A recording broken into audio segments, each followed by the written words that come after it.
Rebonjour et on passe à notre duo suivant avec Damien Brousseau d'Okinéa et Marie Bila de Luma Arles qui vont nous parler d'une visite accessible à tous.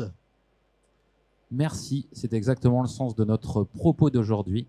Merci de nous donner l'occasion de témoigner d'une collaboration avec donc Marie Bila, qui est de l'agence Studio Architecture, et d'Okinéa, qui est une PME française spécialiste de l'inclusion et de l'accessibilité.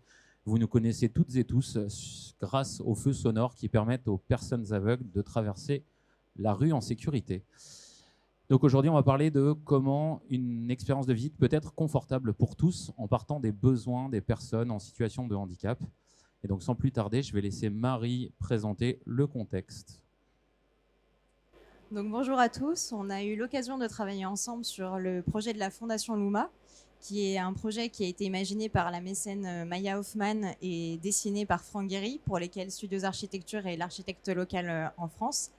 C'est un projet de musée assez innovant, puisqu'elle considère, Maya Hoffman, que c'est un musée laboratoire, un musée de recherche, dans lequel vous avez à la fois des espaces d'exposition qui côtoient des espaces d'enseignement, des laboratoires de recherche. Et donc, dans cet environnement-là, les questions que nous nous sommes posées assez rapidement avec Luma Arles, donc l'exploitation du Luma, c'était savoir comment on pouvait accueillir tout le monde et pour tous, pour tout public, que ce soit à l'échelle du bâtiment ou à l'échelle du site. Luma Arles est donc un centre de recherche dans lequel tout le monde est le bienvenu et qui est extrêmement poreux. La volonté de Maya Hoffman, c'était d'avoir des espaces ouverts à tous, pour tous, tout le temps, et en toute autonomie. Et donc, il a fallu très vite trouver des solutions pour développer ces solutions à l'intérieur du bâtiment et comme à l'extérieur du bâtiment pour accueillir tout public. Les problématiques qu'on a pu rencontrer sur le bâtiment, c'est donc proposer des visites en toute autonomie, proposer une expérience visiteur enrichie à tous et préserver l'œuvre architecturale.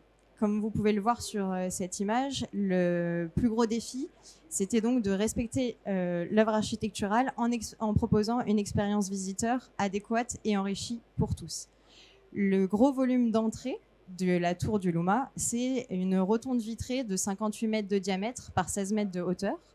Et dans ce volume d'entrée, Maya Hoffman n'a pas souhaité réaliser d'accueil. Or, quand on arrive dans un musée, la première chose qu'on cherche, enfin comme dans tout bâtiment, c'est où est l'accueil, où sont les informations, qu'est-ce que je vais voir, qu'est-ce que je veux visiter et surtout comment je peux y aller. Donc pour tous, c'est la grosse question, c'était comment on guide tout public à l'intérieur de ces espaces en impactant le moins possible cette architecture qui est une architecture signée Franck Guéry, donc qui est avec des géométries complexes, des espaces assez biscornus, si on peut se permettre de le dire, et surtout dans un volume circulaire sans créer de marquage au sol, donc sans avoir de fil d'Ariane pour les personnes aveugles, puisque le fil d'Ariane n'avait pas d'utilité, étant donné qu'il ne pouvait pas mener à un accueil, puisque l'accueil a été souhaité volant, comme je le disais auparavant. Et c'est à ce moment-là qu'on a, en travaillant sur ces questions, on s'est mis en contact avec Nadia Samig de Cogito Ergo Sum, qui est une architecte philosophe qui travaille sur toutes les questions d'accessibilité, et sociologue qui travaille sur toutes les questions d'accessibilité. Et c'est grâce à elle que nous avons été mis en contact avec Okinéa pour trouver des solutions très peu impactantes architecturalement et qui répondaient aux besoins de tous. Merci Marie. Alors, qui est Okinéa Digital? Nous, il faut savoir qu'on a commencé dans le monde du transport afin de guider sur une application smartphone des personnes aveugles et malvoyantes dans le métro, et essentiellement le métro de Marseille, qui a été notre premier terrain de jeu il y a à peine 3 ans. Passer du lieu de transit au lieu de destination avec tout un esprit de médiation culturelle, c'est bien le défi sur lequel on était quand on a été missionné pour répondre à ce cahier des charges. Alors l'application qu'on propose aujourd'hui, qui est une application donc smartphone téléchargeable sur Android et sur iOS gratuitement, c'est une application qui permet un guidage. Alors déjà, c'est un vrai guidage. C'est quoi? C'est-à-dire que quand on a des besoins d'être de se repérer, de s'orienter, mais qu'on n'a pas accès à la vue, il faut évidemment du guidage audio. Donc c'est la première chose qu'on a fait, mais on fait aussi des interfaces tellement simples qui permettent notamment d'être utilisées par des personnes qui sont avec d'autres types de cognition que, on va dire, monsieur, madame, tout le monde, si ce n'est qu'il n'y a peut-être pas de monsieur, madame, tout le monde au final. Donc dans un lieu où on peut guider, donc ça veut dire qu'on sait se géolocaliser. Alors comment se géolocalise-t-on en intérieur avec une contrainte architecturale majeure qui est de ne pas altérer l'œuvre finalement en s'adaptant. Et donc on a appris grâce à Studios notamment à gérer cette contrainte de discrétion et d'intégration parfaite à l'œuvre de Frank Gehry. Évidemment dans un musée on se guide, mais pour faire quoi? Pour recevoir du contenu. Alors on a dû mettre en place un système de médiation culturelle. Alors on n'est pas producteur du contenu, mais on sait le diffuser dans la bonne modalité. Ce qui est hyper important, c'est du son, du texte. Est-ce que le texte va être lu par le lecteur d'écran de la personne ou pas? Donc en fait, tout ce réglage de ponctuation qui peut être fait assez finement. Et donc, sur la base des usages, parce qu'on parle d'inclusion, mais qu'est-ce que l'inclusion? Sur la base des usages qu'on apprend avec des personnes en situation de handicap, eh bien, on va créer des routes qui seront fonctionnelles pour l'ensemble des visiteurs. Évidemment, quand on est en fauteuil, par exemple, ça va vous faire prendre la bonne destination, ça va favoriser les ascenseurs. Donc, vous avez vraiment l'accès à un GPS avec des interfaces dédiées.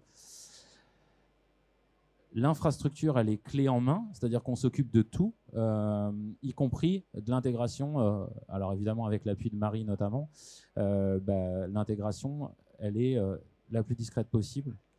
Et enfin, le dernier point, c'est une gestion autonome et simple. Comme on fait des interfaces simples pour les utilisateurs, on avait besoin aussi de former le moins possible des personnels de médiation et donc de permettre tout simplement d'utiliser un système de gestion qui normalement consiste à un empilement fonctionnel. Là, en fait, dès que vous arrivez sur notre interface de gestion, tout est simple, tout est facile à utiliser, y compris, charger vos contenus de manière efficace, ce qui est quand même le rôle essentiel. Vous pouvez administrer vos parcours comme vous le voulez, créer des parcours temporaires. Et c'est ergonomique, mais ça, j'ai envie de vous dire, venez nous voir sur notre stand pour le jauger par vous-même. En conclusion, et pour vous laisser poser toutes les questions, il y a deux éléments majeurs sur lesquels nous, on a été engagés aux côtés de Studios. C'était faire valider cette solution au titre de la commission communale d'accessibilité.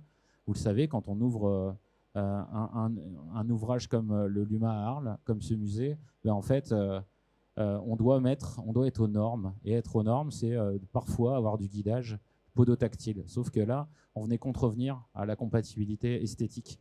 Et donc, on a été validé comme solution d'effet équivalent. Ça veut dire qu'aujourd'hui, Evelity est considéré comme du guidage physique. Alors nous, on sait faire avec les deux. C'est encore plus confortable pour l'usager. Mais là, on a au moins un lien, un fil d'Ariane digital. Cette amélioration d'expérience, elle est pour tous. Et une des réflexions qu'on s'est tous fait à la sortie de cette application pour le musée, c'est enfin un audio guide qui guide. Voilà. Je vous propose de passer à la phase de questions. N'hésitez pas. Merci pour cette présentation. Y a-t-il des questions?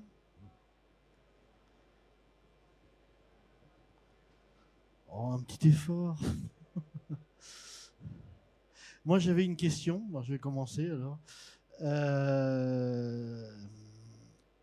Vous avez eu des retours d'expérience des gens en situation de handicap? Un peu. Vous parliez tout à l'heure un peu je dirais, d'avoir une conception un peu inclusive. Donc, est-ce que vous avez des retours et qu'est-ce qu'il en sort un peu de ces retours, de ces nouvelles modes d'inclusion? Alors, merci pour la question. Alors, des retours, j'ai envie de dire, on en a tous les jours, puisque, en fait, cette application, on n'a pas eu uniquement l'idée de la faire pour, évidemment, le LUMA. Elle est utilisée dans beaucoup de sites en France, des réseaux de transport. Et donc, en fait, les retours, on les fait tous les jours parce qu'on conçoit avec nos utilisateurs. Donc, ça veut dire qu'on intègre à des panels de testeurs des personnes aveugles, des personnes malvoyantes, des personnes en fauteuil. Là, on a remporté un partenariat d'innovation avec la Solideo pour faire la signalétique du futur village olympique. On a fait venir des personnes de la fondation OVE, qui est un de nos partenaires, pour permettre des tests de personnes déficientes cognitives. On a appris énormément de choses. Et aujourd'hui, tout ça, c'est capitalisé au sein de notre application. C'est-à-dire que tout le savoir-faire qu'on développe, tous les tests, sont relativement quotidiens. Pour répondre particulièrement sur le musée Luma, dans la commission d'accessibilité, on a plusieurs personnes en situation de handicap qui ont pu valider la solution comme étant équivalente. Donc oui, on a des retours concrets. Et là, on va être en phase de lancement progressif sur plusieurs autres sites en France. Il y a la maison Victor Hugo, qui est par exemple sur Paris, qui est ouvert gratuitement au public, où si vous voulez tester ce genre d'application, c'est déjà disponible là-bas. Si je me souviens bien, il y a pas mal d'escaliers là-bas aussi en plus. Exactement. Mais il y a une option ascenseur que vous pouvez activer et vous laisser guider. Ça n'appelle pas automatiquement l'ascenseur, mais ça permet quand même de savoir où il est, ne serait-ce que le localiser, parce qu'il est discret. Et qu'est-ce que ça a changé pour un lieu comme celui avec lequel vous êtes à Arles, d'avoir un dispositif de ce... Est-ce que vous avez une fréquentation supplémentaire de de personnes en situation de handicap, ou ça a changé quelque chose dans votre vie?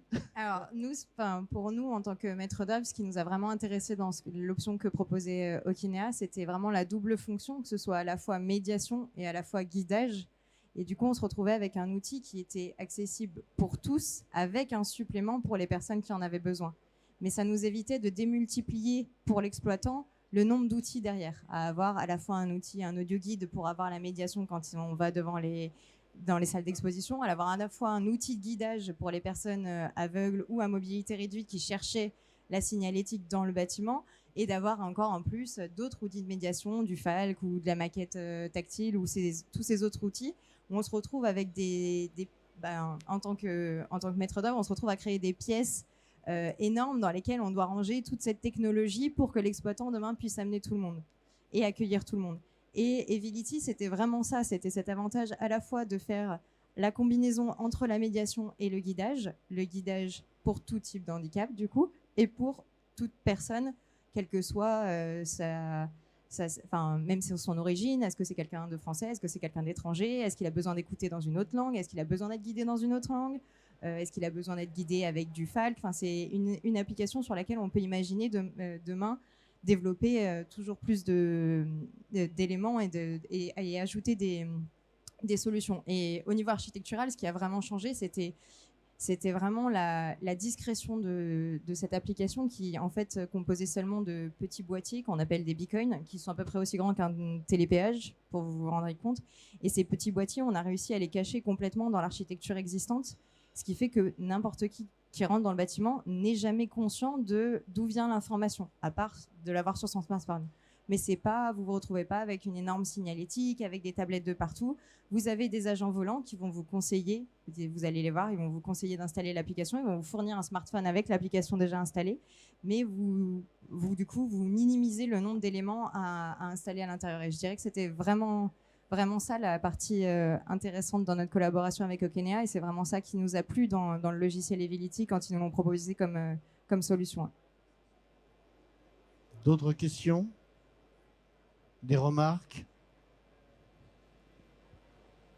Bonjour, je me demandais si à l'usage vous pouvez voir si l'application peut être téléchargée avant pour préparer la visite, justement, surtout pour ce type de public qui justement parfois a besoin de préparer en amont tout le parcours, et donc voilà. Alors, excellente question. Effectivement, on est sur un public qui prépare son déplacement, et donc oui, alors l'application est très légère, hein, elle pèse 15 MO, donc je vous laisse imaginer le temps de téléchargement, c'est relativement facile. Oui, on a cette possibilité de permettre à la personne, notamment aveugle, de prévisualiser ses itinéraires, ses parcours, ce qu'elle va trouver tout au long de la visite. Donc ça demande à passer un petit cap sur l'accès du contenu de médiation en dehors des lieux, puisque toutes les institutions culturelles ne le souhaitent pas forcément, mais parce qu'en fait on rend perméable ce côté hors musée. Et donc, on permet quand même à la personne de déjà prévisualiser ce qu'elle va trouver sur place. Et donc ça, c'est hyper important parce qu'on vient lui supprimer le stress dans le lieu de « je ne connais pas le lieu, donc je vais devoir l'appréhender, donc je vais devoir comprendre », alors qu'elle a déjà une problématique normalement sécuritaire, c'est-à-dire détecter à la canne ou avec son chien un certain nombre d'obstacles qui sont des obstacles soit temporaires, soit naturels du cadre bâti ou du cadre extérieur. Donc ouais, c'est vraiment un élément important. Je précise aussi que sur les personnes étrangères, on a ce côté supplémentaire d'alléger la charge mentale dédiée au repérage et à l'orientation. Il faut bien vous dire que quand vous êtes chinois et que vous arrivez à Arles, vous avez déjà passé un certain nombre de codes culturels qui sont juste de l'ordre de la téléportation. C'est la même chose que quand on se téléporte nous en Chine. Et bien là, on vient sécuriser la personne comme étant, lui permettant un repérage et une orientation naturelle. Donc ça, déjà, c'est aussi un vrai plus. Une dernière petite question. Bon, ben, il me reste qu'à vous remercier. Et moi, je vais vous en poser une dernière. On vous retrouve où? Sur quel stand? Alors, c'est le H23. J'ai pas une très bonne mémoire des chiffres, mais je crois que H48 perdu. H48 pour avec continuer cet échange avec plaisir. Et à très bientôt. Merci. Merci.